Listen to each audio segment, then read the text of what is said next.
आइए एक बहुत चर्चित घटना पे आते हैं और अपने चैनल के माध्यम से सबसे पहले हम अपने दर्शकों को, अपने श्रोताओं को, अपने समाचार देखने वालों को एक वचन हमने दिया था। भारत का एकमात्र चैनल जो पूछ न्यूज़ है, हम यूट्यूब के द्वारा हर दिन समाचार प्रकाशित करते हैं। हमने प्रण किया था कि जब तक सहारा समूह के निवेशकों का गाड़ी कमाई, खून पसीने की कमाई का 100% भुगतान नहीं होगा, तब तक सड़क से लेकर सदन तक मैं इसी कड़ी से जुड़े हुए हैं और इसी में लगे हुए हैं। हर पल हमारी नज़र सहारा के ऊपर। क्या कहेंगे निवेशकों का कब तक होगा भुगतान? निवेशकों के लिए भी हेमंत सरकार बहुत कठोर कदम उठा चुका है। ये आपको पता होना चाहिए कि कल ही मानगो में, जमशेदपुर में सीआईडी ऑफिस में जब वहाँ पर निवेशकों को बुलाया गया और जब वहाँ पर लोगों का हुजूम जुट गया है जो देखने लायक है, और वहाँ पर यही चीज़ को बात हुआ कि जो ये सहारा की जो कंपनी है, सबसे बड़ा फ्रेंचाइजी मानगो में से जमशेदपुर मानगो में खुला था और उसको एक व्यक्ति जो संचालित कर रहे थे वह आज के दिन में वह फरार चल रहे हैं और उनको अरेस्ट करने के लिए पुलिस उनके घर से लेकर के हर जगह पर दाबिश दे रही है। और इसी ढंग का काम लखनऊ में भी जो मुख्य लोग बैठे हुए, जो प्रबंधक के लोग हैं, चाहे वह सपना राय हो या सपना राय के बच्चे, दोनों बच्चे जो विदेश में जाकर के जो हमारे सहारा बंधुओं का पैसा को लेकर के और ये लोग जाकर के विदेश में घूम रहे हैं, महंगी कारों में घूम रहे हैं और बड़ी बड़ी इमारतें बना लिए हैं। इन तमाम चीज़ों को यहाँ पर धनबाद में भी इसका पूरा जांच किया जा रहा है। और धनबाद में जो वही मानगो का ही व्यक्ति जो वहाँ का फ्रेंचाइजी लिया हुआ था, बतलाया यह भी जाता है कि वही व्यक्ति सहारा का भी यहाँ जो धनबाद में जमीन है, उस जमीन को भी वही व्यक्ति खरीद लिया है। लेकिन मैं पूछना चाहता हूँ कि सहारा निवेशकों का पैसा देने के लिए इन लोगों के पास नहीं है, लेकिन इन लोगों का संपत्ति अर्जित करने का पैसा है। वह सहारा का जमीन ये सहारा का मालिक बेचते हैं और अपने ही लोगों को, जो प्रबंधक लोग जो इनके दिन रात सेवा में लगे रहते हैं। और इसके साथ साथ ये मोदी और अमित शाह की जो सरकार है, केंद्र की सरकार जो है, ये सबसे बड़े देश के लिए दुर्भाग्य हो गए हैं ये लोग। और इनके जितने भी भर्त्सना की जाए वह कम कहा जाएगा।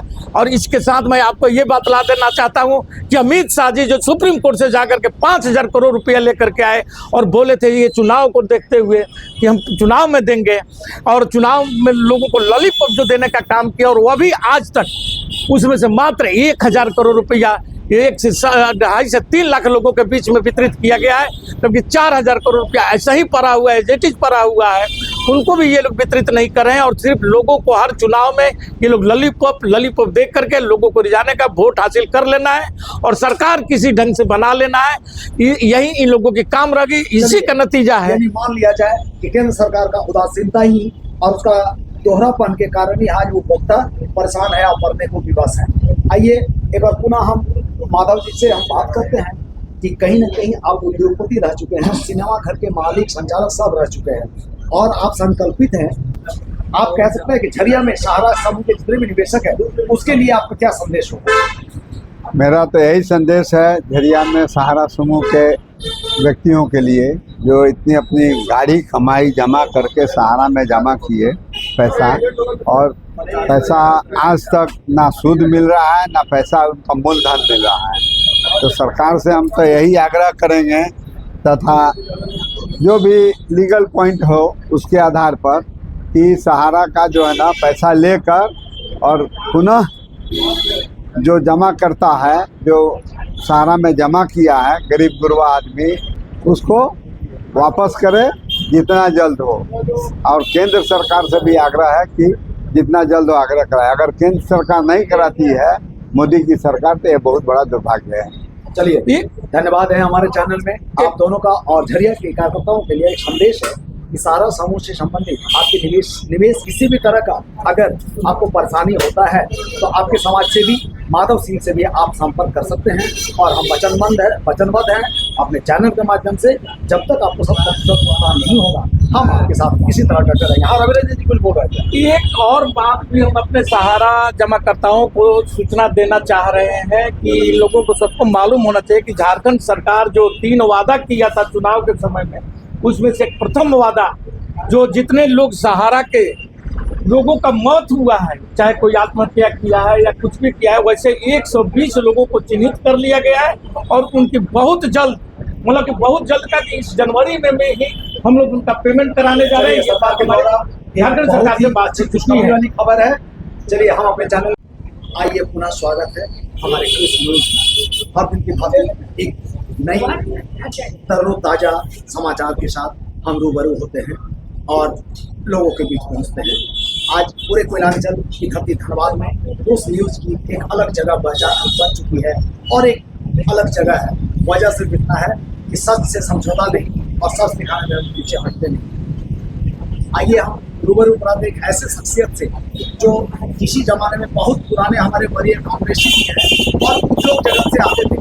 जब यहाँ पर सिनेमा हॉल का चलन था तो ऐसे में उषा टॉकीज के लिए मालिक श्री माधव सिंह जी, आइए स्वागत है सबसे पहले हमारे चैनल में। माधव सिंह जी, सबसे पहले हम जानना चाहेंगे कि धनबाद में एक बहुत बड़ी घटना घटी है स्कूल की छात्राओं के साथ, जो आज पूरे झारखंड को कहीं ना कहीं संसार करने वाली बात है। वो घटना है डिगवाडी गार्मेंट स्कूल की, जहां पेंडे के दिन छात्राओं को शर्ट उतार कर सिर्फ ब्लेजर में उसके घर भेजा गया। वजह यह था कि छात्राएं पेंडे मना रही थी, एक दूसरे के शर्टों में शुभकामनाएं लिख रही थी। जांच की टीम बनी, लोग विरोधाभास किए, धरना बैठक सब कुछ हुआ, पर कहीं ना कहीं प्राचार्य को क्लीन चिट दे दिया गया। आखिर किस नजरिए से देख रहे हैं, क्यों अचानक इसको क्लीन चिट दिया गया? ऐसा है कि धनबाद में जो कार्मल स्कूल है वो बहुत पुराना स्कूल है और उसमें पढ़ाई बहुत अच्छी होती है, लेकिन प्राचार्य ने इस तरह की जो हरकत की वो हरकत नहीं होना चाहिए था, क्योंकि बच्चा लोग तो पेंडे में अपना जो है ना खुशी से ये शर्ट पर लिख दिए और जो हमारे प्रशासन ने इस पर एक्शन लिया, तो एक्शन लेने के बाद प्राचार्य ने अपनी गलती स्वीकार कर ली और उससे माफ़ी मांगा, इसलिए प्रशासन उसको क्लीन चिट दे दिया।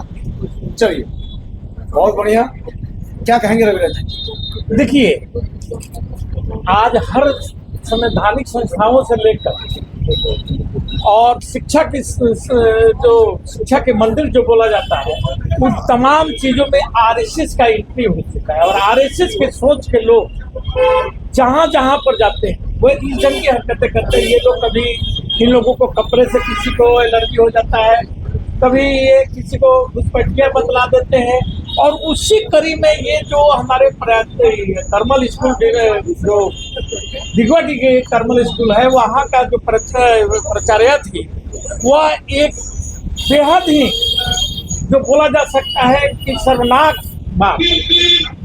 शायद हमें लगता है कि उनको अपनी बेटी नहीं है जो इस जंग की कार्य की, लेकिन उससे भी ज़्यादा जो वहाँ का लोकल प्रशासन था उनको इस मामला को संज्ञान में लेना चाहिए था। वे लोग नहीं किए। जब पब्लिक का रोष जगा और घर के लोग जब इस पर जागरूक हुए तब जाकर पुलिस से कार्रवाई हुआ है, लेकिन उस पर अभी भी हेमंत सरकार उस पर जांच बैठाए हुए हैं, जांच कर रहा है और कि ये इसमें किसका दोषी है, क्योंकि हेमंत सरकार कभी भी इस जंग की चीज़ों को बर्दाश्त नहीं कर सकता है। हेमंत सरकार हर बच्चों को या गरीब गुरबे सबका एक समान एक नजर से देखने वाली ये सरकार है, लेकिन जो सोच विकसित किया गया, जो धनबाद के आप देख रहे हैं कि लोग जिस जंग से यहाँ पर, यानी रविरंजन जी, साफ शब्दों में कहा जा सकता है कि हेमंत है तो हिम्मत है, जांच निष्पक्ष होगा और ये संसार करने वाली घटना में छात्राओं को न्याय मिलेगा। आप दोनों का बहुत बहुत धन्यवाद। जय